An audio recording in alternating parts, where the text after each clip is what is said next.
अपने मटेरियल्स और अपने रिसोर्सेज और अपने इंस्पायरेशंस और इन्फ्लुएंसेस ग्रहण करते हैं, तो ये चोरी नहीं है, ना ही ये प्लेजरिज्म है, और ना ही ये और किस्म का कोई कमजोरी है। और and I once again would like to say कि we cannot evaluate and assess a 16th century writer on the parameter of 20th century. I mean, I'm talking about the legalities. और दूसरी बात ये जो बहुत अहम बात है कि इफ यू लुक एट, मैं दो एग्जाम्पल अपनी बात को समझाने के लिए दूंगा. One is that if you go and even refer to William J. Long's History of English Literature, जो कि बहुत ही कॉमन सी बुक है, ठीक है, और बीए के लेवल पे हम लोग सबसे पहले अपने स्टूडेंट्स को ये सजेस्ट करते हैं कि शुरुआत करो, you should begin with the history of English literature by J. Long, and once you have done away with J. Long, then you should move on to good and more complex books of history of English literature like Ivory Wons or David Deiches or Sanders or anything. Anyways, so coming back to the topic, मैं ये कह रहा था कि even if कि आप एक बहुत साधारण सी हिस्ट्री ऑफ इंग्लिश लिटरेचर की जो किताब है, that is the history of English literature by William J. Long, even you look at that book and if you study the life of John Milton, and if you study the life of John Donne, right? So you will find out that how much learned and qualified and well read and well informed and knowledgeable persons they were. I mean, Milton के बारे में it is said that कि दुनिया का कौन सा ऐसा subject था जो वो नहीं जानता था, and दुनिया की ऐसी कौन सी किताब थी, कौन से सब्जेक्ट की, I mean, जिसको उसने पढ़ा नहीं था. अगर आप खाली जेलोंग को ही फॉलो करें तो जेलोंग provides you a list of all those subjects which Milton knew, and the books of those subjects which Milton has studied, and that runs into 15 plus subjects and with 15 plus streams that Milton knew. And the same is the case with John Donne, that John Donne has been regarded as a very learned and a very qualified fellow. So much so that he has used geometry in his poetry. He has used geography in his poetry. He has used biology in his poetry. So when John Donne, for example, was using geography in his poetry, you cannot allege John Donne that he was plagiarizing. तो इस तरह का ख्याल दिन में नहीं निकलाना चाहिए. Anyways, मैं अपने टॉपिक पे आऊँ. इतने देर में हम लोग इंतजार कर रहे थे और बहुत सारे भाई बहन जुड़ गए हम लोगों के साथ. So let us now start some serious discussion on Hamlet. But before that, yesterday, when I finished talking about Midsummer Night's Dream, somebody asked a question which I didn't take up because मैंने कह रखा है कि मैं last में question लूंगा, लेकिन मैं फिर भूल गया, और तब तक वो साहब जिन्होंने वो पूछा था वो चले गए थे, और अलका से मैंने कहा था कि वो क्या क्वेश्चन था, तो अलका ने जो मुझे रिमाइंड कराया था मैं जरा सा उसको टेकअप कर लूं, ताकि वो भाई साहब अगर यहाँ हैं तो उन्हें इस बात का ख्याल ना हो कि हमारे जवाब को, हमारे सवाल को अटेम्प्ट नहीं किया गया. देखिए, वो जो मॉक हीरोइक वाला मॉक ट्रेजिक वाला जो कॉन्सेप्ट पूछ रहे थे, वो अलका यही था ना, mock tragic? Yes, sir. It was Midsummer Night Dream is a mock tragic or a love story, or हाँ हाँ should I say the romantic comedy? This was the हाँ question. हाँ हाँ. देखिए, किसी भी टेक्स्ट को इसके मेरे पास कई आंसर्स है. पहला आंसर तो एक बहुत जनरल सा आंसर है कि किसी भी टेक्स्ट को हम सिर्फ एक पर्टिकुलर फॉर्मेट या एक पर्टिकुलर टाइप तक लिमिट नहीं कर सकते. भाई, एक नॉवेल एक ही टाइम पे it can be a psychological novel and at the same time it can be a social novel also. For example, today I was discussing the Scarlet Letter with my students in my college, and a Scarlet Letter, which is by Nathaniel Hawthorne, an American writer. So a Scarlet Letter एक ऐसा novel है जिसमें which is seen as a novel, जिसमें हम क्या नाम है, प्यूरिटनिज्म और जो अमेरिकन प्यूरिटनिज्म का जो कॉन्सेप्ट था उसका यूज किया गया है उसमें। लेकिन at the same time Scarlet Letter के में साइकोलॉजिकल एलिमेंट्स भी हैं। Similarly, if you have heard about Wuthering Heights, for example, Wuthering Heights is a romantic novel also. Wuthering Heights is a gothic novel also. Wuthering Heights is a novel of social consciousness or class conflict also. And Wuthering Heights is a romantic novel, it's a love story. It's a romantic novel also. Wuthering Heights has the revenge element also. And Wuthering Heights uh, can also be assessed on the level of psychological fiction. It's a psychological novel also. So my first answer is that we limiting the scope of a text to, है ना, bracketing the scope of a text to something very precise and very specific is not a justice to the text. This is answer number one. Answer number two is precisely with regard to A Midsummer Night's Dream. I don't think that we should call it a mock a mock tragic drama. Why so? Why I'm saying so is because of a historical reason and a pure logic. The historical reason is that this concept of mock something, mock heroic, mock tragic, mock epic वगैरह, ये concept दरअसल classicism का concept है। उसको Shakespeare पे ला करके लागू करना बहुत अक्लमंदी नहीं है। It was basically Dryden and Pope in the Restoration, Dryden in the Restoration period, and Alexander Pope in the 18th century. That was the Augustan age.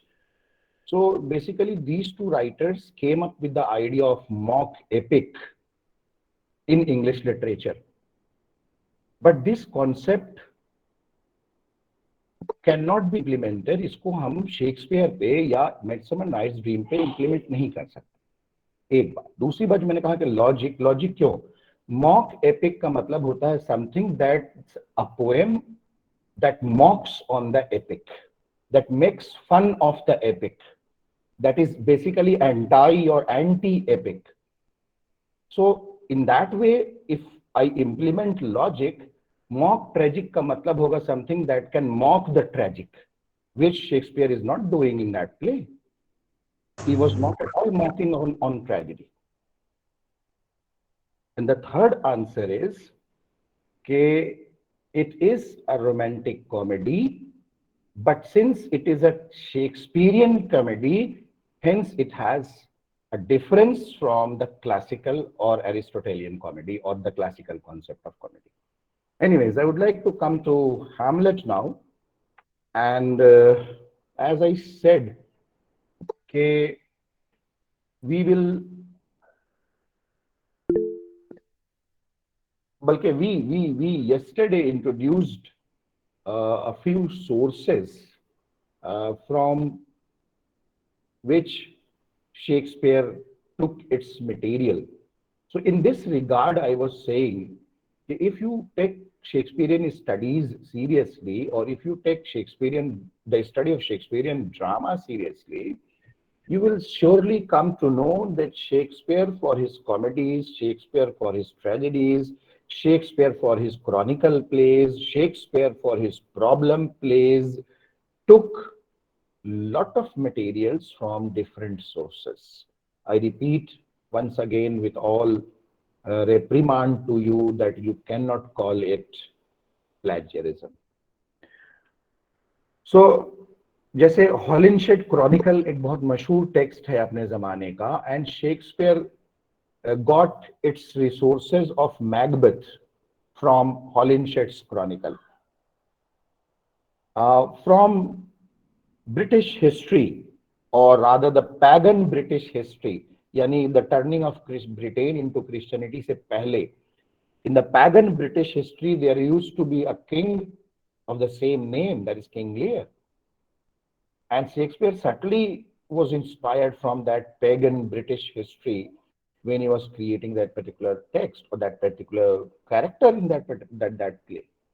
Similarly, the Shakespeare's British history I hope you have heard about that Shakespeare wrote some pure historical plays like the Richard II, Richard something, Richard series के plays, or Henry series के plays, Henry the Fourth, Henry the Sixth. So these plays, the plays of Henry series or the plays of the Richard series, they are basically and purely based on British history. For some of his plays, he was inspired from Roman history. For some of his plays, he was inspired by some other history of some European country, some other European country, I mean to say. Now, as far as Hamlet is concerned, I have gave you yesterday. I told you about three sources. One was Saxo Grammaticus's 12th century book, Gesta or Gesta Damorum, and he was influenced specifically by book 3 and book 4 of that book. The other was that he was influenced from Histories Tragiques. That was a 1570 translation of Saxo, and he was inspired by volume 5 of that book. और फिर मैंने कहा था कि he was inspired by Thomas Kidd. मैं थोड़ा सा कुछ और डिस्कशन अभी करूं हैमलेट का, देन मैं कुछ और sources, I will be presenting a few more sources in front of you. But before that, I would like to start some discussion on Hamlet as a play.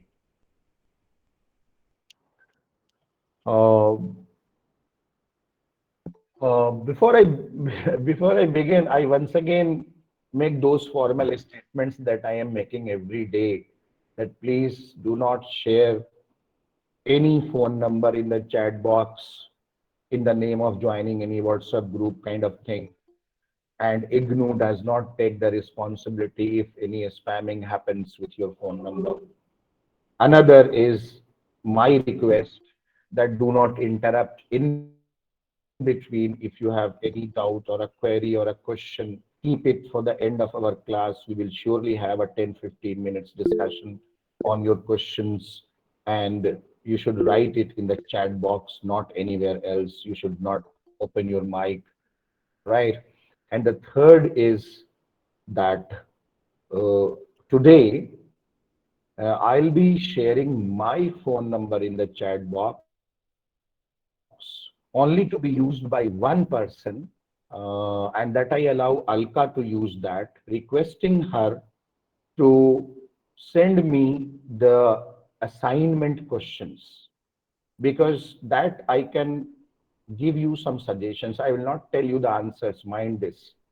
I will surely not tell you the answers of the assignment questions, but surely I promise that I will try to give some inputs, some ideas. कि अगर मैं वो question answer करता तो कैसे करता, तो I will give you some inputs on those assignment questions in our last class. If I am not wrong, today is our 4th class and परसों will be our last class, right? So in the chat box, I am giving my WhatsApp number. ठीक है, क्योंकि हम लोगों को बहुत डर नहीं लगता है स्पैमिंग का, और हो भी जाए तो देख लेंगे. So, but it is a request to Alka only that please send the assignment question, right, on this WhatsApp number. Anyways, when we look at Hamlet, I hope some of you may know the story already, that the play is written in a revenge tragedy tradition. And this particular play has been regarded as a kind of a height of this format. I mean, a height of this form called revenge tragedy. The play begins with Prince Hamlet, who is in a state of mourning. He is mourning, mourning. He is mourning the death of his father, who has been killed. Hamlet, बीच बीच में अगर मैं गलती से Macbeth कह दूं तो कंफ्यूज मत करिएगा, उसको हैमलेट ही मान लीजिएगा। The fact of the matter is कि एक्चुअली मुझे मैकबेथ बहुत प्यारा एक कैरेक्टर लगता है शेक्सपियर का, तो मैं अक्सर हर बात में मैकबेथ ले आता हूं। बट यू शुड अंडरस्टैंड कि मैं हैमलेट की बात कर रहा हूं। तो मैं ये कह रहा था कि he is Hamlet, Prince Hamlet, the Prince of Denmark, is in a stage of sadness. He is mourning the death of his father, the King of Denmark, who has been killed. And meanwhile, Hamlet is also very sad because his mother, Gertrude, has married his uncle, Hamlet's uncle, Claudius. Hamlet को इस बात की शिकायत है, he is sad about it, that his mother even did not wait for the soil of the grave of his father to get dry. यानी जो कहते हैं ना कि कब्र की मिट्टी को सूखने भी नहीं दिया उसने, मेरी माँ ने, कि उसने दूसरी शादी कर ली, and she married, I mean Hamlet's mother married Hamlet's uncle Claudius. Hamlet को इस बात का भी ऑब्जेक्शन है कि Hamlet has sorry Claudius has declared Claudius has declared himself the king of Denmark.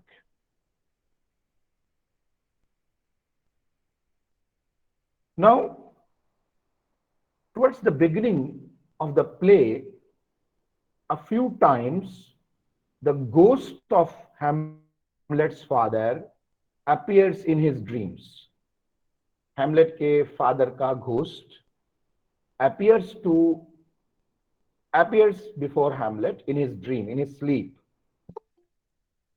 And every time the ghost of his father asserts Hamlet that he has been killed in a very foul manner and Hamlet should avenge. Hamlet should take revenge of his murder, of his killing. Neetu Kumari, आप अपना video of कर लीजिए please. तो we will be told in the story, those who are working on the text, the original text, they can understand, or they already know, I hope, कि the ghost of Hamlet's father tells Hamlet that I have been killed by your mother and your uncle when I was sleeping in some garden kind of place or below a tree. A poison or a poisonous, and a few drops of poison were dropped in my ear. And every time when the father's ghost is appearing before Hamlet in his sleep, the ghost is asserting Hamlet to take revenge. Hamlet is a very different kind of a person. He is of a very thinking nature. He is of a very brooding nature. अगर कोई और होता, instant reaction वाला बंदा होता, तो वो instantly react करता और अपने अंकल के खिलाफ और अपनी माँ के खिलाफ तलवार लेकर के खड़ा हो जाता. Do remember that now the uncle Claudius is also the husband of Hamlet's mother and is the king of Denmark also. So, but Hamlet keeps on brooding. He keeps on thinking. He did not take an immediate decision to take revenge. The reason may be that taking the revenge was not so simple and was not so easy. It was not just he will be killing the murderer of his father, balki he will be killing the present husband of his mother, and he will be killing the king of a country. So it will be regicide. If he kills if he kills his uncle Claudius, it will be killing the king of a country. And it will not be seen in a very normal manner, in a very simple manner. And since, as I said, that Hamlet is of a very brooding nature, of a very thinking nature, so he kept on reflecting upon this before taking a decision to revenge. Because he wanted to confirm this. He wanted to seek evidences that whether, because जो उससे कह रहा है वो कोई real चीज नहीं है, the ghost of his father is telling him.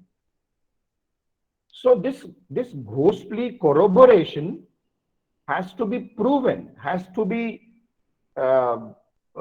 authenticated. Because उसको लगता है कि कहीं ऐसा तो नहीं कि some devil is trying to do this. Some devil can assume a pleasing shape of the ghost of his father and can trying to easily mislead him to kill the king and make him a sinner. So he is perturbed. He is very disturbed because of this. And he decides कि पहले वो he will collect evidences before he go ahead with the revenge motive. So he delayed the revenge. And this dilemma of Macbeth is very famous. It is world famous. I hope you know.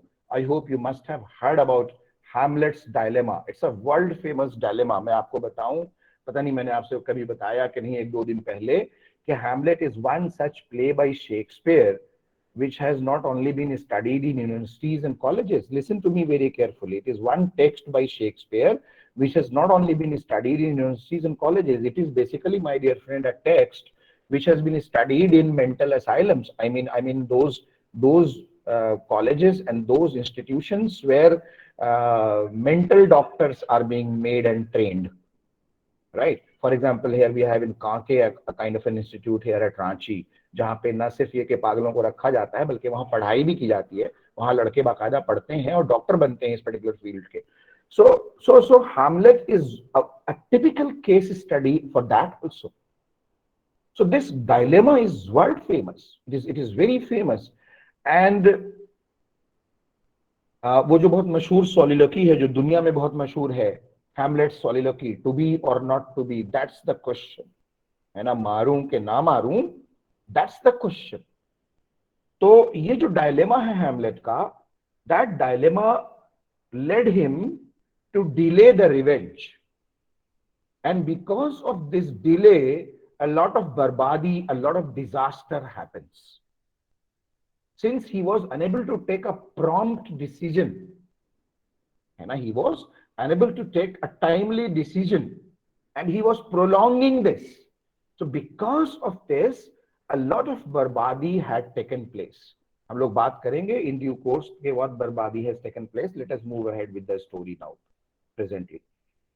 So another thing which I would like to add at this juncture is that Hamlet is also, apart from कि मैंने आपसे कहा कि he was a very thinking kind of a very reflective kind of a very brooding kind of a character.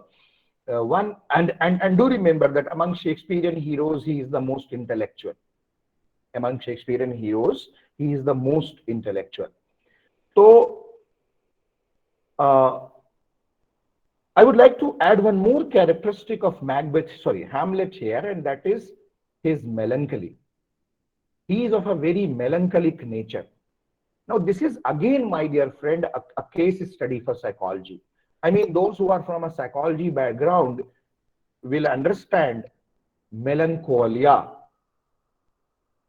Melancholia. We are not talking about gesta decorum or something like that. We are talking about Hamlet, right? I'm surprised, and I'm really very sad that students who are attending this class even do not know that they have a text in their syllabus called Hamlet. It is very surprising and it is very sad also. Anyways, so I was telling that melancholy is once again a very important characteristic of Hamlet's personality. So one after another, he attempted several ways. One after another, he attempted several ways कि किसी तरीके से भी ये बात वो confirm कर ले in order to confirm that whether really his father was killed by his uncle and his mother was also a party to it. I mean, along with Claudius, it was Gertrude who was a party to it and was involved in the killing of Hamlet's father, her own husband, so to say. So he was trying several means one after another to know the fact. उसी में वो बहुत मशहूर उसका है जो मैं कल बात कर रहा था कि he attempted to appear to be a mad person. He feigned madness. This is what I said with reference to Thomas Kit's Spanish tragedy and that very famous character called Hieronymo. So here in this play, Hamlet pretended to be mad in order to know the reality. And there are famous scenes. There is a famous scene about this Hamlet playing a lunatic and trying to reach to the reality.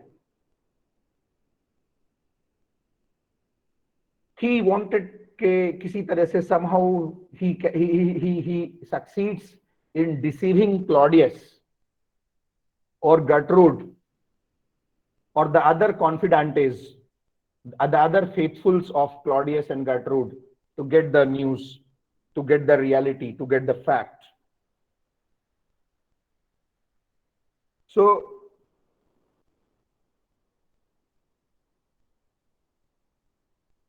Hamlet has a friend, a very close friend.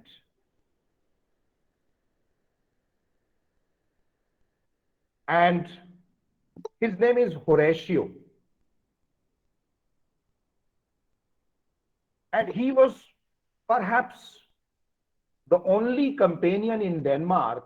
He was perhaps the only companion in the whole court of the new king, that is Claudius. Sirf Horatio is the person who agrees with Hamlet that there is something foul in the killing of or in the death of his father. Horatio agrees that Claudius has done the guilt.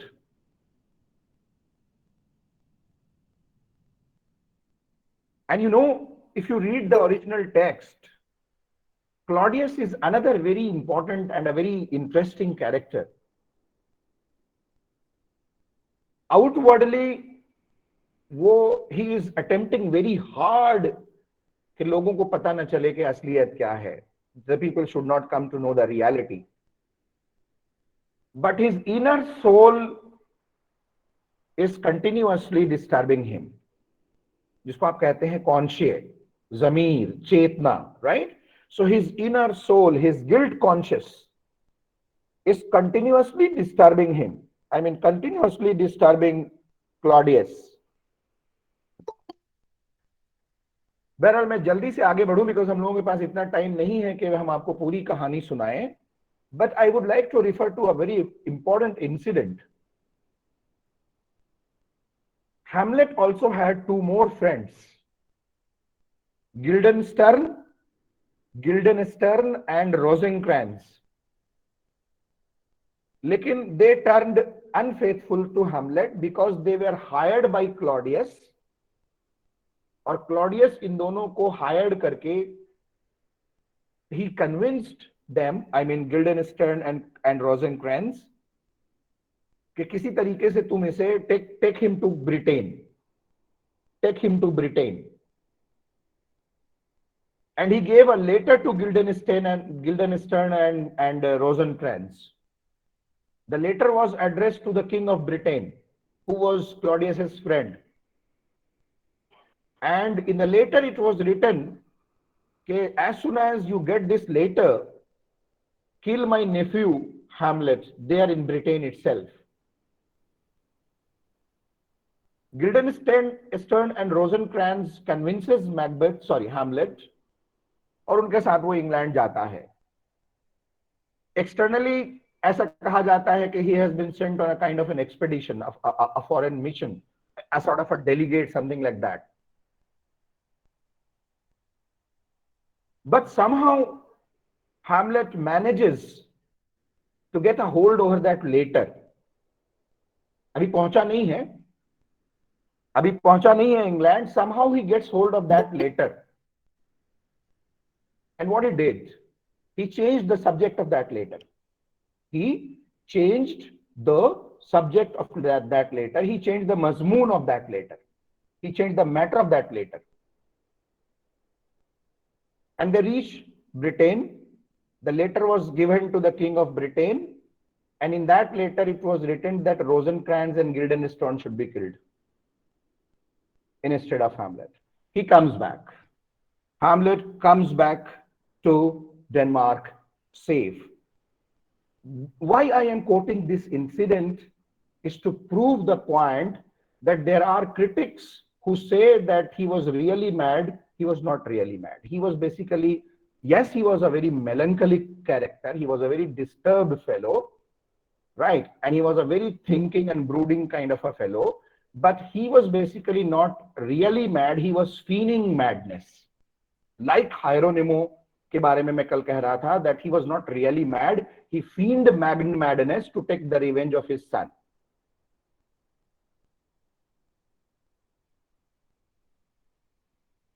Now, at this juncture, I would like to introduce 2-3 more characters. One is a courtier who was very faithful to Hamlet's father, the dead king. His name was Polonius. His name was Polonius. He had a son and he had a daughter. Presently, I am forgetting the name of his son. आगे नाम याद आएगा तो मैं बता दूंगा. But he had a daughter named Ophelia, with whom Hamlet was in love. Rather, the two of them were in love with each other. This Polonius had some sympathies or a very sympathetic approach towards Hamlet. जाहिर है कि वो उस king का, उस dead king का बेटा है जिसके प्रति Polonius was highly devoted. So, but anyway, the more important thing is Hamlet and Ophelia relationship. I want to talk something about them. Ophelia was mad about Hamlet. She was extremely loyal to Hamlet. And wait a minute, please. Yes, she was extremely loyal to Hamlet. Lekin, this is a flaw in Hamlet's character. This is a flaw. जिसको Aristotle के यहाँ tragic flaw का theory सुना होगा आपने, right? जिसको हम लोग जिसको एरिस्टोटल हमार्शिया कहता है, the theory of tragic flaw. So Hamlet had a flaw in his nature, in his character. Of course, one was his dilemma, that he delayed the decision. So that was a flaw of Hamlet's character. That was an hamartia in Hamlet's character. The other was he was very doubtful. And of course, because of his experiences, Anika, can you switch off your mic? And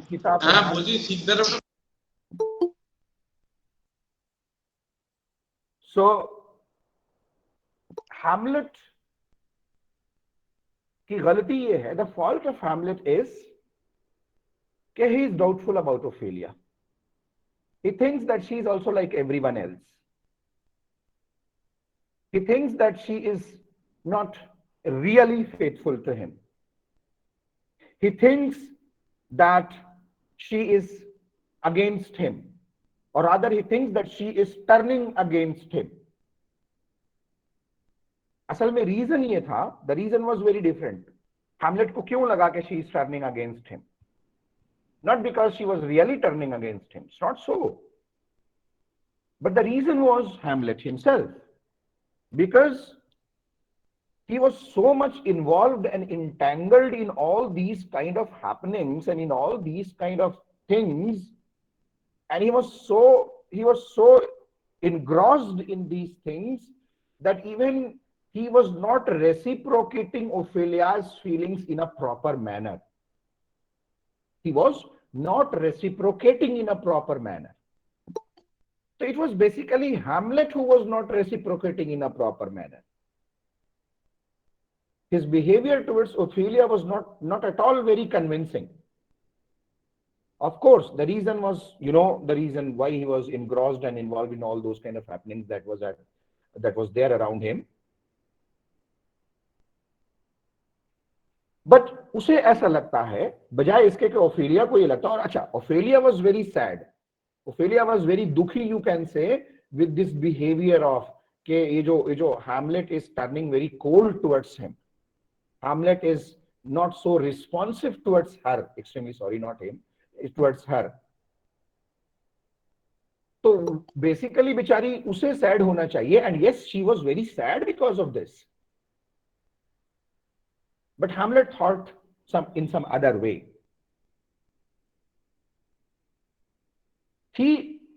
Look here, he also tries to feign madness against Ophelia also. वो जो उसका एक हथियार है, उसका जो एक हथकंडा है, मैडनेस अपने ऊपर ओढ़ लेने का. So he even feigns madness against Ophelia also and treats her cruelly, behaves with her very cruelly, as if she is also a representative of his enemy, as if she is also a part of that coterie of Claudius, Gertrude, etc., etc. The fact of the matter is कि यहाँ पे मैं अब एक बात हमारी तमाम जो यहाँ पे महिला बहनें इस क्लास में हैं उनसे तमाम माफी के साथ, और जो मेरी छोटी बहनें इस क्लास में हैं उनसे माफी के साथ एक बात कह रहा हूं, बट बिकॉज ये मैं नहीं कह रहा हूं, this is what Hamlet's approach was. He thought that women is a treacherous sex. Females are treacherous. उसने कहा भी है, बहुत मशहूर डायलॉग है, सुना होगा, frailty thy name is woman. कमजोरी का दूसरा नाम औरत है, या औरत का दूसरा नाम कमजोरी है, whatever it is. So frailty thy name is woman. It's a very famous speech by Hamlet.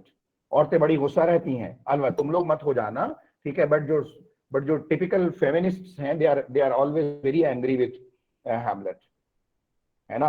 हमारी एक साथी हैं, she is there in Ranchi, she is there in Nirmala College, doctor Afreen Khan. उन्होंने एक बाकायदा गुस्से में एक पेपर लिखा था शेक्सपियर के और मैं और हैमलेट के खिलाफ. उन्होंने लिखा था, frailty Dai name is man. तो बहरहाल इस बहस में हम लोग नहीं पढ़ेंगे अभी, कि यहाँ पे कोई हम लोग फेमिनिज्म और जेंडर डिस्कोर्स की बहस करने नहीं बैठे. तो मैं ये अर्ज कर रहा था, I was trying to tell you that Ophelia को लेकर के जो उसका रवैया है वो तो शक और शुबा और डाउट वगैरह तो है ही, और जो जिस तरीके से he is engrossed in all those things related to his father's murder, and he is almost indifferent towards Ophelia, that is also a reason. But I was trying to tell you that the reason is this also, that he used to believe कि जैसे उसकी माँ निकली, जैसे उसकी माँ ने उसके बाप के कब्र की मिट्टी को ठंडा और सूखने भी नहीं दिया कि she got married to another man.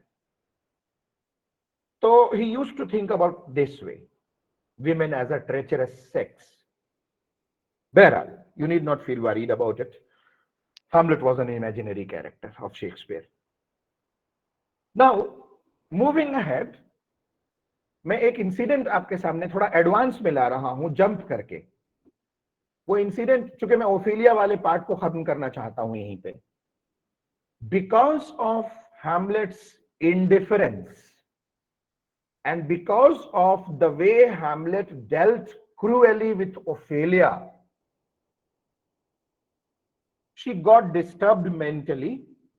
She was really mentally sick. I'm not saying she became mad, but she got disturbed mentally up to the extent, that she committed suicide. Up to the extent that she committed suicide. Shakespearean tragedy के बारे में, allow me to speak something in Hindi. Shakespearean tragedy के बारे में ये कहा जाता है कि शेक्सपियरियन ट्रेजेडी में इंसानी जानों की बर्बादी बहुत होती है. Of course justice prevails eight the and. What in tragedy called as a very important characteristic of tragedy is called poetic justice, right? So justice prevailed, poetic justice prevails at the end of a Shakespearean tragedy. But this poetic justice prevails in a Shakespearean tragedy at the cost of the loss of so many human lives. And not only वो जो concept है कि virtue is rewarded and crime is punished, that is not applicable in Shakespeare. Because even virtuous characters are also gets punished. So for example, Ophelia. तो हमारे teacher थे KS. Mishra sir, वो बड़े खूबसूरती से, हम लोगों को नहीं आता उन जैसों के जैसा पढ़ाना, हम लोग उनके पैर की धूल भी नहीं है. So I'm not trying to copy him, but he used to say that this kind of grand loss of human life, that is a very important aspect of Shakespearean tragedy. और वो कहते थे कि भाई ये तो समझ में आता है कि फला मरा फला मरा फला मरा, गर्ट्रूड मर गई, क्लॉडियस मर गया, मारा गया, हैमलेट ने बदला लिया, but why did Ophelia die? This is what our teacher K S. Mishra used to ask us. Why did Ophelia die of no fault? And to tell you, my dear friends, that Ophelia among Shakespearean tragic heroines are one of the most innocent tragic heroines, right? Very innocent tragic heroines created by Shakespeare. I mean, Shakespeare created 4 very beautiful tragic heroines, right? We had Desdemona in Othello, beautifully crafted character. We had, क्या नाम था? We had Cordelia in King Lear, Zabardast character. We had Lady Macbeth. What a character she was. What a woman she was. Anyways, मैं divert हो जाऊंगा lady Macbeth के चक्कर में. तो Ophelia is one of the innocent Shakespearean tragic heroines. And what did she die? So it has always been a very serious question. Anyways, so she died. She committed suicide. Hamlet basically England से वापस आया है शायद, if I am not wrong. वैसे मैं बहुत पुराना हो गया, बहुत पहले मैंने टेक्स्ट पढ़ा था. मैं रॉन्ग हूंगा तो मुझे माफ कर दीजिएगा, बट बहरहाल ये घटना हुई है कहानी में. थोड़ा सा सीक्वेंसिंग में हो सकता है कि आगे पीछे हो जाए. Hamlet reaches to the graveyard when Ophelia's funeral is taking place. The dead body of Ophelia is there. It's quite possible that I may take 15-20 minutes more today. Be prepared mentally. So the dead body is there in the graveyard. अभी कब्र तैयार नहीं हुई है. अक्सर ऐसा होता है, जिन्हें कब्रिस्तानों का आइडिया है उन्हें पता होगा, कभी कभी ऐसा होता है कि हम मुर्दे को लेकर के, डेड बॉडी को लेकर के कब्रिस्तान पहुंच जाते हैं, लेकिन ग्रेव डिगर्स जो है वो कब्र खोद ही रहे होते हैं, पूरी तरीके से कब्र तैयार नहीं हुई होती है. तो डेड बॉडी को कब्रिस्तान में रख करके जितने सारे लोग आए हैं सब वहीं, इधर कोई उधर कोई उधर, under one shade of the tree, under the shadow of another tree, some people here, some people there, we keep on sitting and waiting for the grave to be prepared and then to put the dead body inside the grave. So the dead body is there. The grave diggers are digging the grave. मैं ये scene बहुत importantly आपसे discuss कर रहा हूं. The grave diggers are digging the grave. I don't know how many of you know कि ऐसा कहा जाता है. ये कितना सही है कितना गलत मुझे नहीं पता, क्योंकि मैंने हमारे रिलीजन के जो कब्रिस्तान है उनमें ये अनुभव नहीं किया है, और बदकिस्मती से मैं किसी क्रिश्चियन कब्रिस्तान में नहीं जा पाया हूं आज तक. ठीक है, तो मुझे I don't have any first hand experience of this, but it is said कि वो जो ग्रेव डिगर्स हैं वो हैमलेट के प्ले में, those 2 grave diggers who were digging the grave, they were in a state of drunkenness. I mean, they have taken wine, they are in a state of drunkenness, and in a state of drunkenness, they are digging the grave and they are cracking jokes. They are cracking jokes with each other while digging the grave. Why I am explaining this scene to you? Because of one very simple reason, that Shakespeare has time and again been alleged कि उसने Aristotelian concept of tragedy, the classical concept of tragedy has been violated by Shakespeare, and he did not kept tragedy as a pure tragedy, and he mixes comic scenes in his tragedies. As I said yesterday, that Shakespeare did not kept a comedy as a pure comedy, and he mixes comic scenes. Sorry, he mixes the grim, the sad, the tragic in his comedies. Pure comedies में वो sad scenes लाता है. उसका एक उदाहरण बता दूं आपको. एक तो मिडसमर नाइट्स ड्रीम का लिया है आपके सामने, लेकिन सबसे जबरदस्त उदाहरण और सबसे तगड़ा उदाहरण जो है वो है merchant of Venice. Merchant of Venice is a comedy. If Chandan is here, he will get the answer. I remember now. Chandan was there. आज उन्होंने लेट से ज्वाइन किया है. So he will get the answer which he was trying to ask yesterday. Although I answered it today itself when Chandan was not there. तो मैं ये अर्ज कर रहा था कि Merchant of Venice is a comedy. It's not a mock tragic play. But if you look at the whole play, it is very grim. It is very serious. The very character of Shylock is very grim and very serious. So Shakespeare has always been in the habit of this. Coming back to Hamlet once again, मैंने इस scene को क्यों refer किया? इस scene का कोई बहुत ज्यादा महत्व नहीं है ड्रामे के, for the growth of the story, for the running course of the story. It's not as such very substantial. Give me just 1 minute.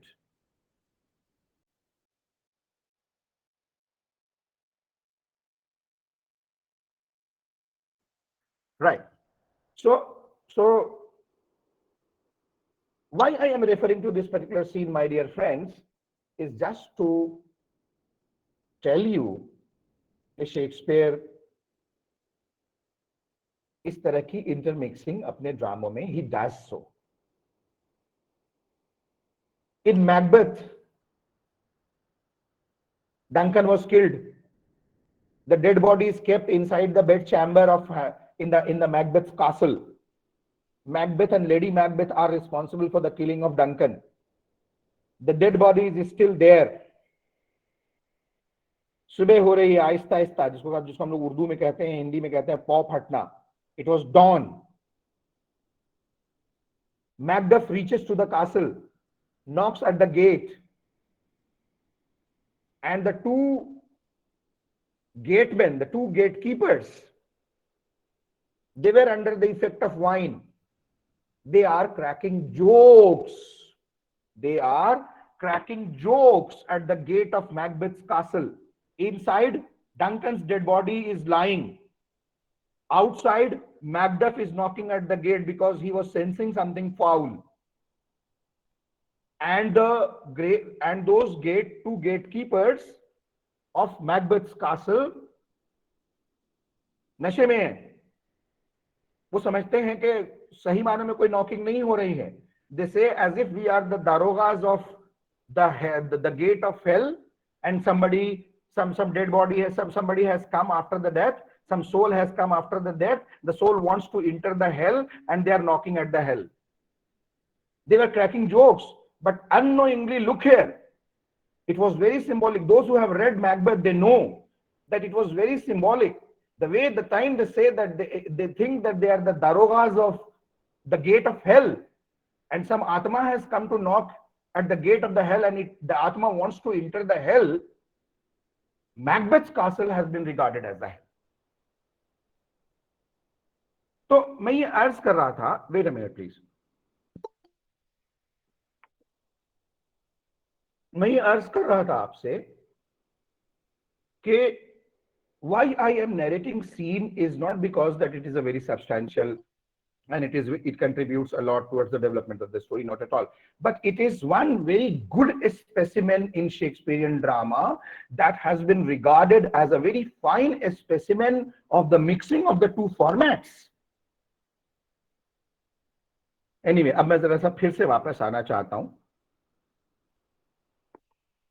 Ophelia और ये सारी चीजों से निकल करके to the main part of the story. You know, I have told you that Hamlet was continuously attempting to authenticate the ghost's assertion that Hamlet should take revenge because he was killed by his uncle and his mother. So he arranges a play. Look here. This is what I promised yesterday, that I will be talking about play within a play concept. He hired some visiting actors. And with the help of those visiting actors, hired actors, in the court of the king of Denmark, I mean in Claudius's court, he get a drama happening. So it is a drama happening inside the main drama, that was Hamlet. So he got a story performed, जिसमें he very deliberately created circumstances, he very deliberately created situations जिसने Claudius को बहुत परेशान कर दिया, और Claudius के हाव भाव से, because of the body language of Claudius, because of the reaction of Claudius, because of the gestures shown by, expressed by Claudius, Hamlet, through the acting of that play, through that happening of play within a play, confirmed the ghost's assertion that yes, the ghost of my father that was appearing in my dream, that was appearing in my sleep and was telling me to avenge was correct.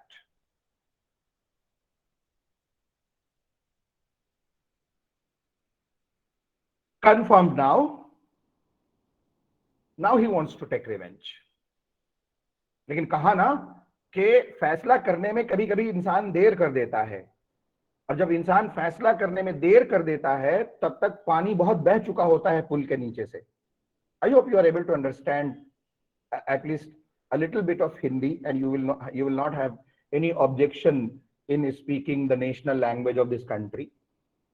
So I was saying कि बहुत देर हो चुकी है. Hamlet is quite late, though he has decided now that he is going to take revenge, but बहुत देर हो चुकी है, बहुत बर्बादियां हो चुकी हैं. कितनी बर्बादियां? सुनिए, पहले बर्बादी सुन लीजिए, तब बात करते हैं कि कैसे रिवेंज लिया उसने. Ophelia, you know, I have told you about Ophelia.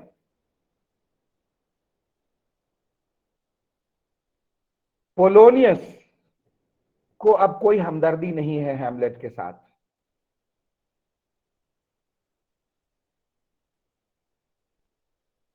Polonius, in due course of the play, was also killed. और जो बेटा है Laertes,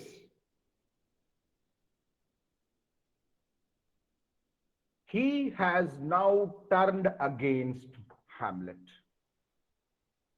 He has now turned against Hamlet. And it was only Laertes who had the ability to challenge Hamlet. Bravery, prowess, kuch bhi kahiye, whatever it is. But Behral, I would like to come back to the confirmation, that after the confirmation, that yes, whatever the ghost was telling me is correct. Now now Hamlet wants to take revenge. So he moves to the bedchamber of his mother. Listen to me. He moves to the bedchamber of his mother. बहुत शिकायतें हैं against the culpable morality और against the culpable loyalty बहुत शिकायतें हैं Hamlet को against his mother.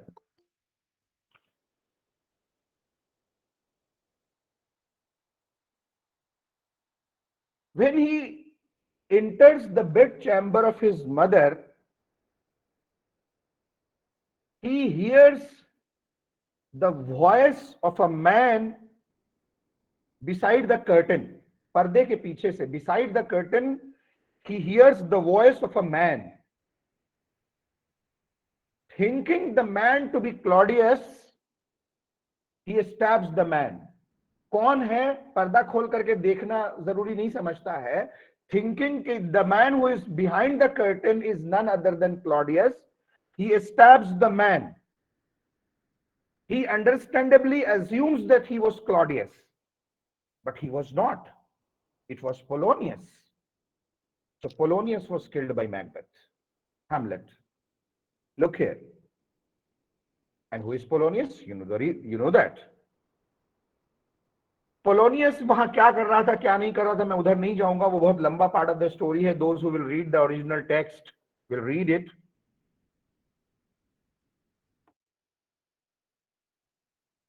Now, this act of violence by Hamlet gave an opportunity to Claudius to get rid of Hamlet. To get rid of Hamlet. Hamlet से छुटकारा. So it gave an opportunity to Hamlet.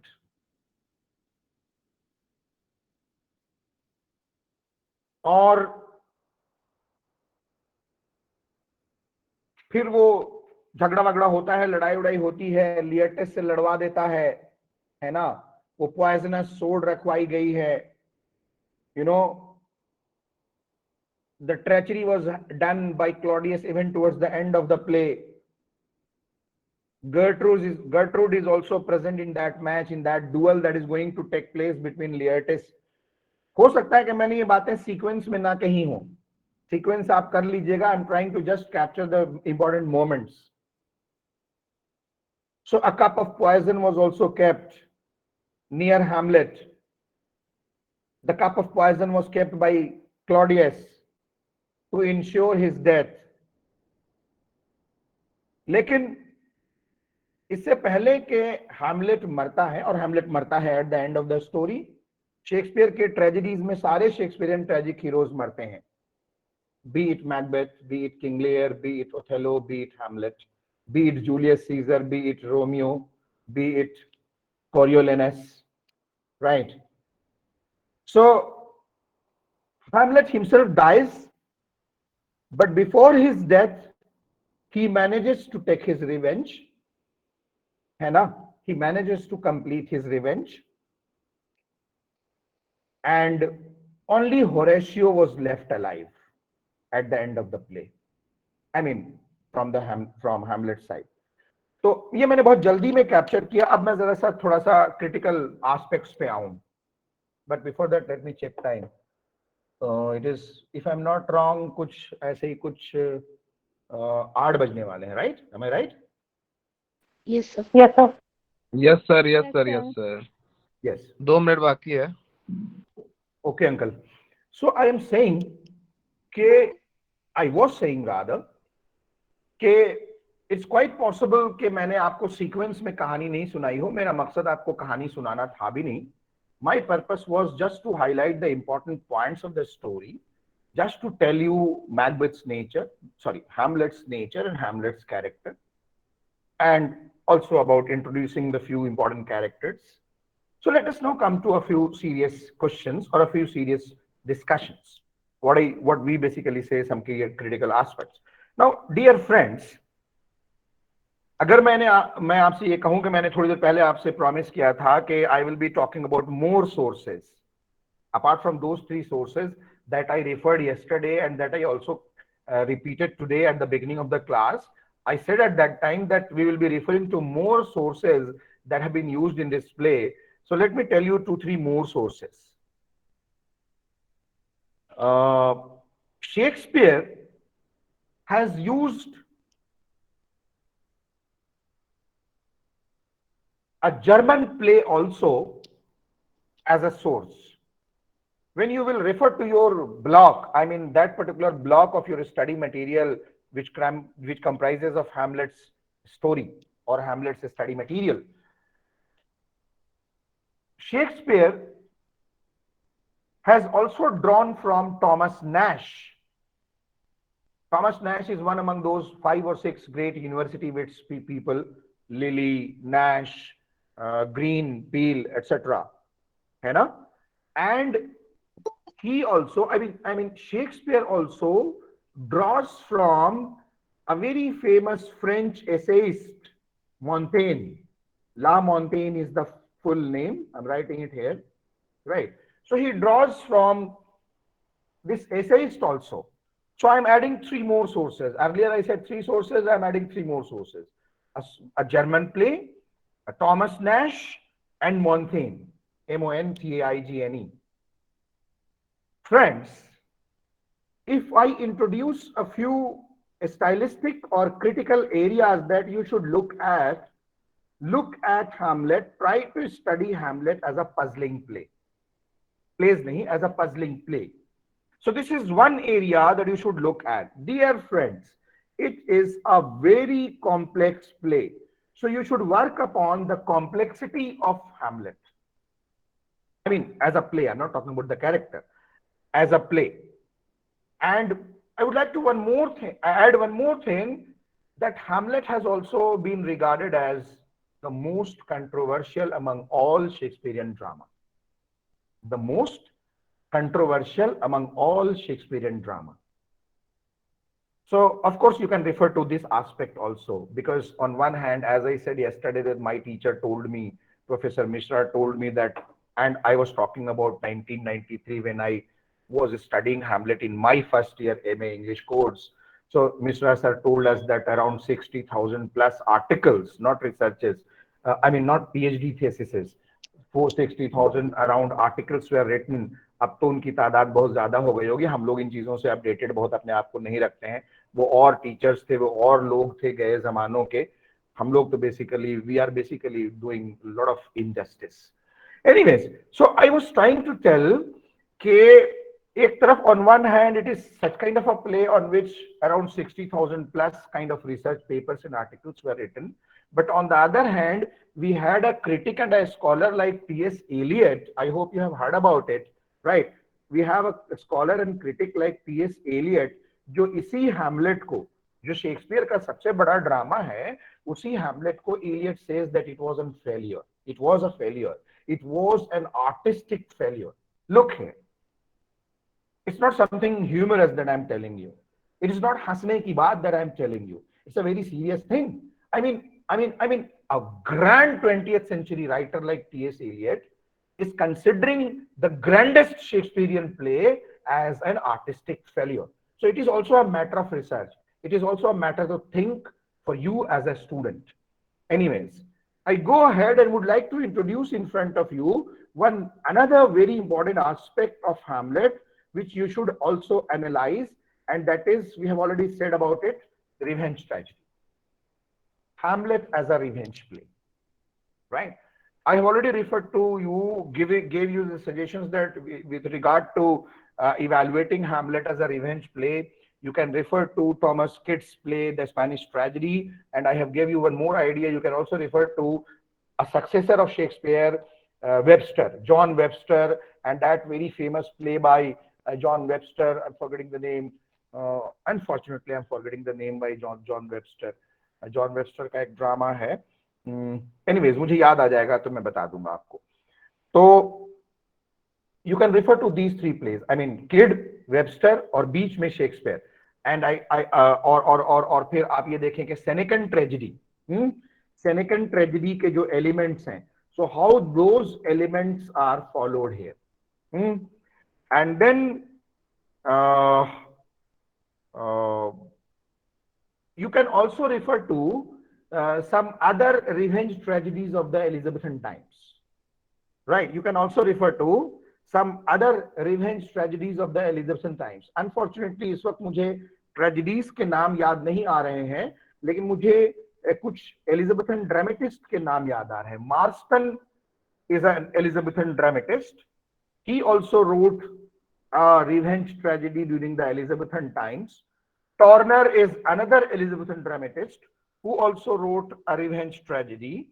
Fletcher, Beaumont and Fletcher का जो Fletcher था, that he wrote independently also.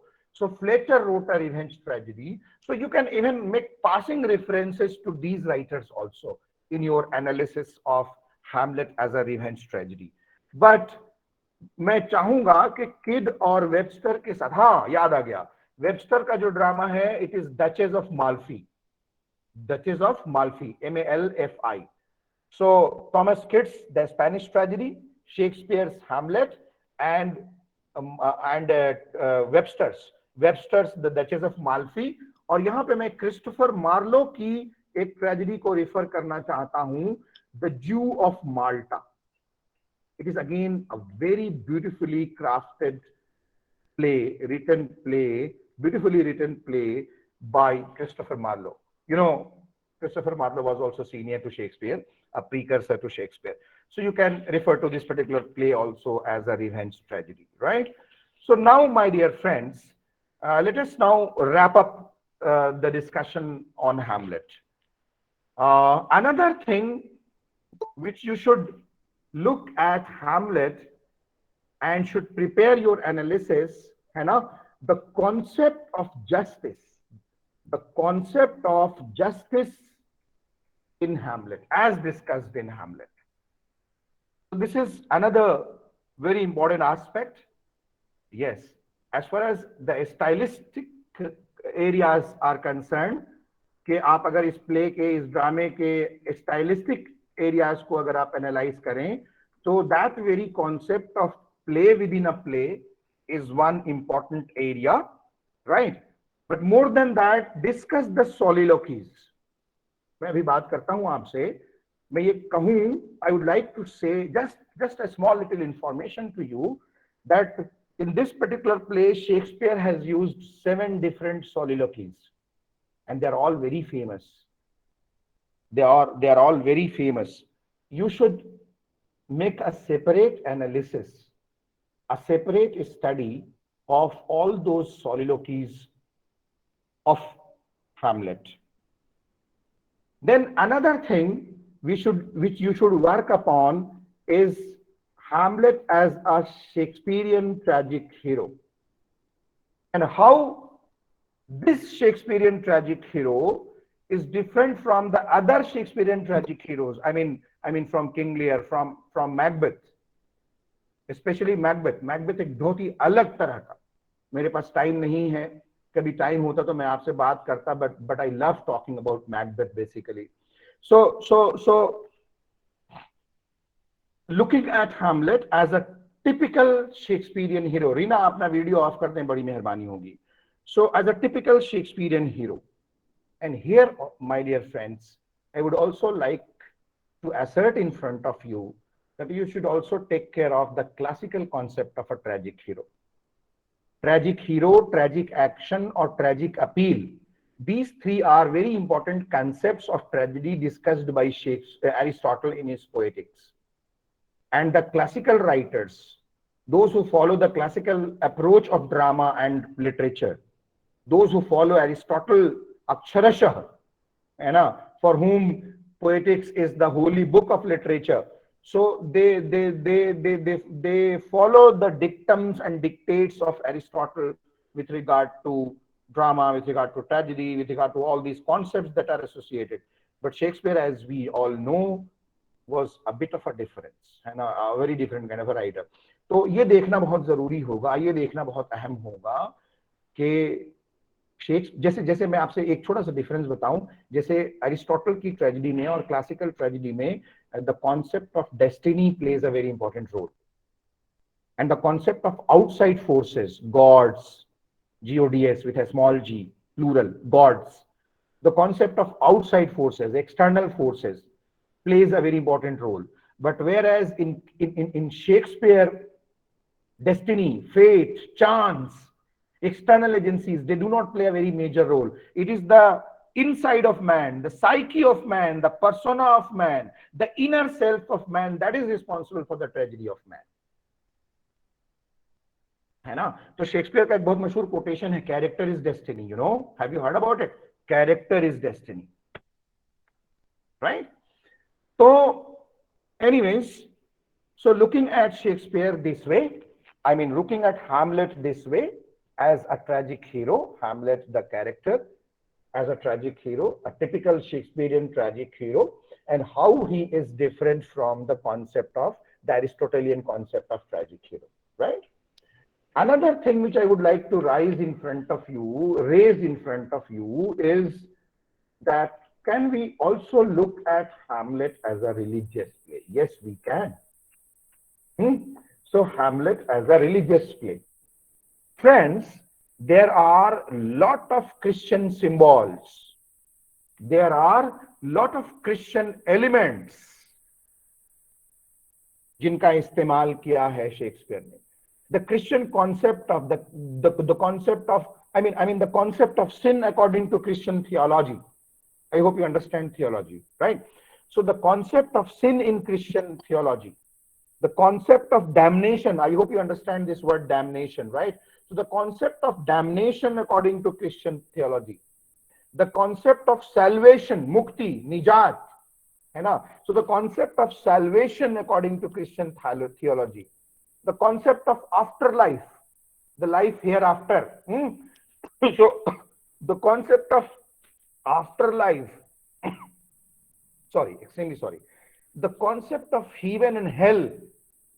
Look here, all these are very important aspects that have been taken up in the play by Shakespeare, and that can help you analyzing the play as a religious drama, as a religious play. I repeat, the concepts of sin, damnation, salvation, afterlife, heaven and hell, and so on and so forth. Other than this, I would like to add more, evaluating the supernatural in Macbeth, right? The supernatural in the supernatural in Hamlet. I told you yesterday or the day before yesterday that Shakespeare is always in the habit of using the supernatural in his plays most of the time. I'm not saying in all the plays, but most of the time. So he uses the supernatural in a play like The Tempest. He uses the supernatural in a play like The Midsummer Night's Dream. And he uses the supernatural in a play like Julius Caesar. He uses the supernatural in a play like Macbeth. And here we are. Here we are. I mean, the way the treatment of ghost has been done in this play is marvelous. The ghost of Claudius. Extremely sorry. The ghost of Hamlet's father. So that is another very important aspect of the play, my dear friend.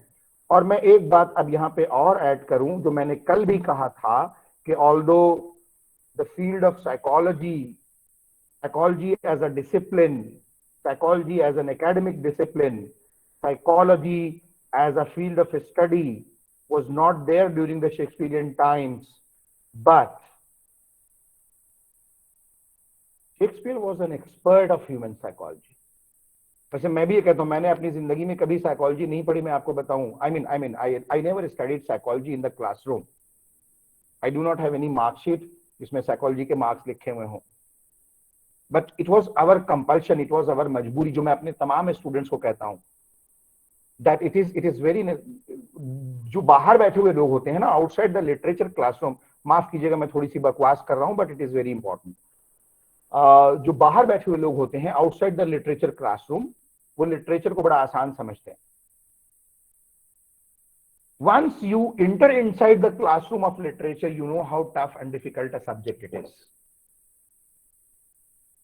I mean, you can study physics without studying anything else. You can study political science without studying anything else.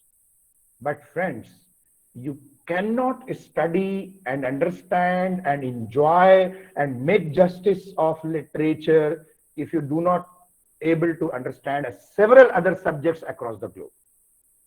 आपको law भी समझ में आना चाहिए, आपको political science भी समझ में आनी चाहिए, आपको साइकोलॉजी भी पता होनी चाहिए, आपको ज्योग्राफी भी पता होनी चाहिए, एंड व्हाट नॉट. मैं फिर कहूंगा कि एक दफा जेलोंग उठाइए and just try to read the life of John Donne and John Milton. You will be able to know the canvas. I keep on telling my students when I start my first class, my early classes with my students, every semester, every session rather, I tell them, bhaiya suno, you are going to study the literature of a specific country and in a specific language. So you have to equip yourself with all the finer nuances of the English culture. If you are not able to understand the name of British dresses, you cannot understand Jane Austen. If you do not know the name of, if you do not have the idea of British geography and the weather conditions and the climatology of Britain, you cannot enjoy a British text. If you do not understand the socio-political system of Britain, it is difficult for you to enjoy and do justice to a literary text. But anyway, मैं भटक रहा हूं, मुझे पता है कि मैं भटक रहा हूं. तो मैं ये अर्ज कर रहा था आपसे कि Hamlet as a psychological drama, Hamlet as a psychological play, right? Friends, जब मैंने आपसे कहा था कि मैकबेथ बहुत ही रिफ्लेक्टिव नेचर का आदमी है, तो I was basically hitting about psychology. When I said that Macbeth is of a very melancholic nature, so I was basically touching psychology. And if you have read the story of Hamlet very carefully, Shakespeare is basically writing one very brilliant treatise on human behavioral sciences in Hamlet. जिसका एक छोटा सा प्रमाण, how many of you have read Macbeth in your life? जिसका एक छोटा सा प्रमाण Macbeth में आता है, that very famous sleepwalking scene, you know, by Lady Macbeth. तो मतलब can you imagine that when somnambulism नाम की बीमारी का कोई नाम वजूद में नहीं आया था, somnambulism was not named by the psychological scientists, the human behavioral scientists. Shakespeare was talking about somnambulism in 16th century. And you know that. So I mean Shakespeare is that kind of a writer anyway. तो melancholy हो और बहुत सारे और aspects हो Hamlet के, you can look at Hamlet this way also, right? So moving ahead, my dear friends, let me allow me to add one or two more dimensions before we conclude this discussion. Is again a very important aspect of the play, and Hamlet as a tragedy of ambition. Hamlet as a tragedy of ambition. Of course, this particular aspect को Shakespeare ने Macbeth में जबरदस्त deal किया है. Macbeth is basically a pure tragedy of ambition. लेकिन यहां in this play also there are elements of this aspect. Hamlet is also a study in ambition, है ना? It is about political ambition, you know. It is also about political manipulations. So this is one another aspect जिसको आप देख सकते हैं. और फिर एक ये कि आप मैकबेथ को, है ना, एक्सट्रीमली सॉरी, आप हैमलेट को you can also see this as a philosophical play, है ना. nobody can deny that the kind of play it is, a very extremely philosophical play. That apart,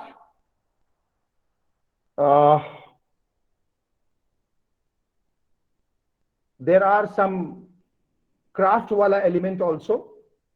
I mean, I'm continuously talking about, in the last 2-3 classes also I referred to, when you are reading any text, you should not only take care of the content part of the text, you should also take care of the stylistic part of the text, right? So when you look at the stylistic part of the text, you will find a lot of imagery that is used in the play. And it is basically, the whole play is basically rich with, it is replete with imagery. A lot of rhetorical devices. I hope some of you may know what rhetorical devices are. If you do not know that, M.H. Abrams' glossary of literary terms, or even Cudden can help you. So a lot of rhetorical devices have been used in the play. The whole play is very rich in imagery.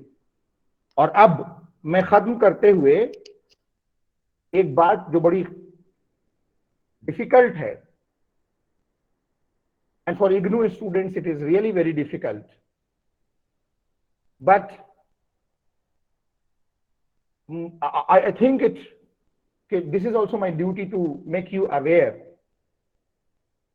that reading Shakespeare, जैसे मैंने कल परसों कहा था कि reading Shakespeare without reading the text is horrible. अब मैं आपसे ये कह रहा हूं कि reading Shakespeare without referring to the famous Shakespearean authorities, the critics, the famous critics on Shakespeare. So I am referring to a few names whom you can consult, right? अगर आप वाकई अच्छे स्टूडेंट हैं तो Caroline Spurgeon is a very famous Shakespearean critic, a very famous Shakespearean scholar, and it is a duty of a MA English student. BA वालों को तो खाली टेक्स्ट कोट करना पड़ता है, लेकिन एमए वालों को अपनी बात और अपना आंसर लिखने के लिए critics has to be quoted. Critics have to be quoted. So Caroline Spurgeon is one very important authority on Shakespeare. The other name I am giving to you is A.C. Bradley. And he had written a very famous book called Tragedies. Basically, it was not a book written, it was a collection of 4 lectures that Bradley delivered with reference to the 4 famous tragedies of Shakespeare. 1 lecture on Macbeth, 1 lecture on Hamlet, 1 lecture on King Lear, and 1 lecture on Othello. The whole book is comprised of these 4 lectures called as Shakespearean tragedy. And our teachers used to compel us and make us read this book in our BA days. They used to say that at least in BA you should read Bradley. Without Bradley, you cannot justify your BA with English honors. But anyways, we are never late.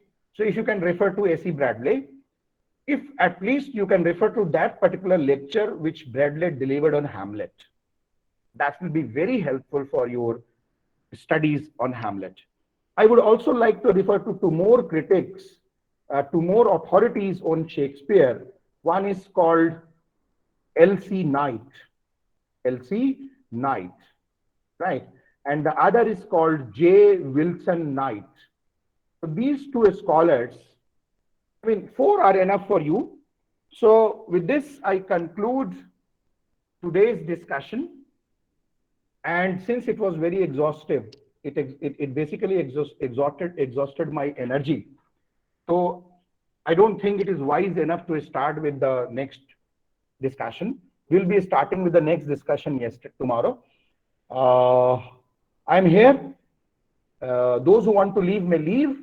Thank you very much for your patience listening and for turning out to be a very good participant. I'm extremely grateful to you all. You may leave. If there is any question, it is there in the chat box. I'm there waiting in the chat box.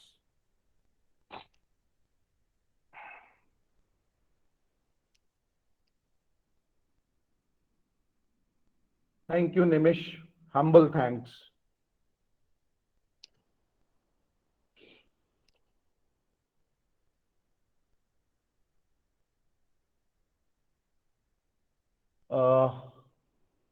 Chandan, wait a minute please, थोड़ा सा रुक जाइए, question ना डालिए अभी, मैं देख लूं पहले 1-2 क्वेश्चंस आ गए हैं.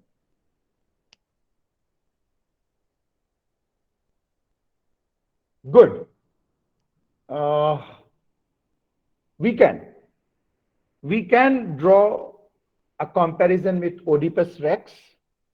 Why I am saying so, and or perhaps why you are saying so. चलिए मैं जरा से 2 मिनट के लिए वीडियो ऑन करूं. ये एक एस्पेक्ट है जिस पे मैं बात नहीं करना चाह रहा था दरअसल, ठीक है, लेकिन चंदन आपने छेड़ दिया है, इसको छेड़ना ही कहूंगा मैं, तो मैं जरा सा बहुत इशारे में थोड़ी सी बात कर लूं, ठीक है। Basically jealousy is one very important aspect in this play, right?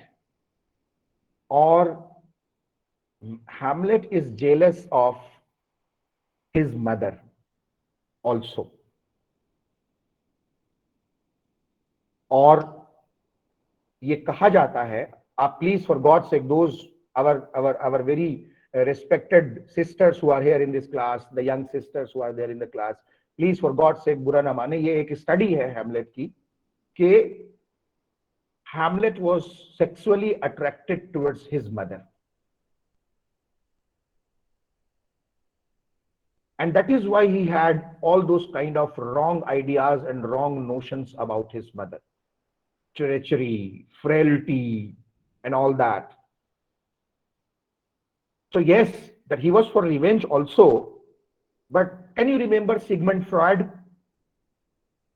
Hannah, you remember that, right? So that is a very important aspect.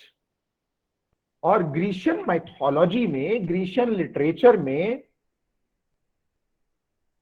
चंदन एक कैरेक्टर है, तुम समझ जाओगे, जिसने अननोइंगली अपनी मां से शादी की in a very famous Grecian drama. Of course, he did not know that he is marrying his mother, but he married his mother. So yes, Chandan, you are right. You can compare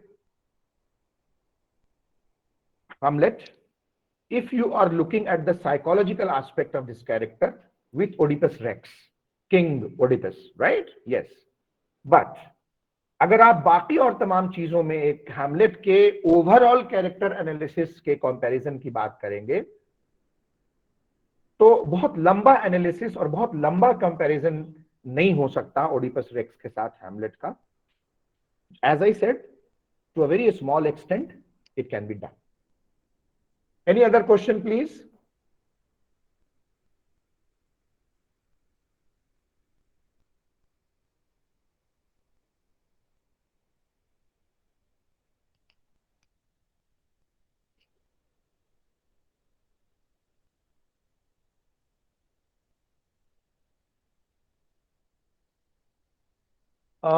Chandan, yes, you are again very right. वैसे तुम जब नहीं आए थे, तुम्हारा mid summer nights dream वाला answer मैंने दे दिया था.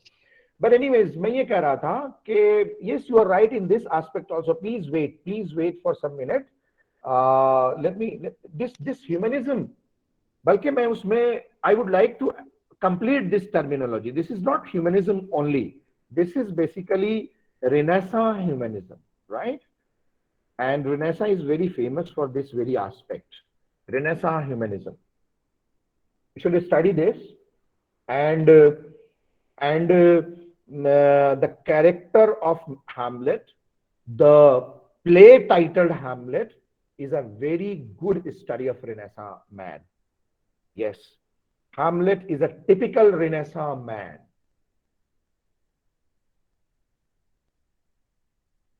With all his humanism, individualism, idealism, intellect. A very intellectual fellow. Any other thing?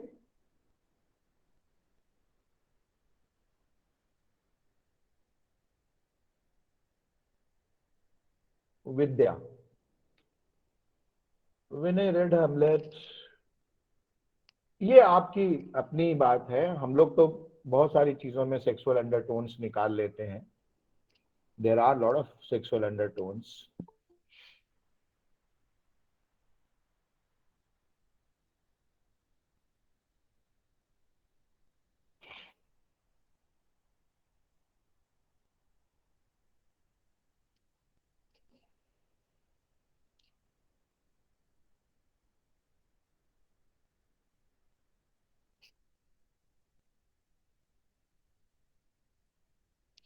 One can accept or refute whatever he wants to at his own will, but the scholars I mean, Hamlet scholars, even I don't want to say Shakespearean scholars, the Hamlet scholars are in agreement about the sexual elements in Hamlet.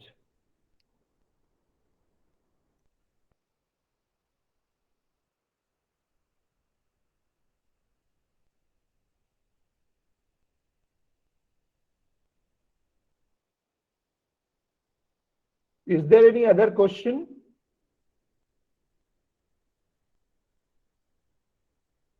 You may leave now if there is no question. Thank you so much. Thank you, sir. Thank you. Thank you, sir. Thank you, sir. Thank you, Thank you. sir. Thank you.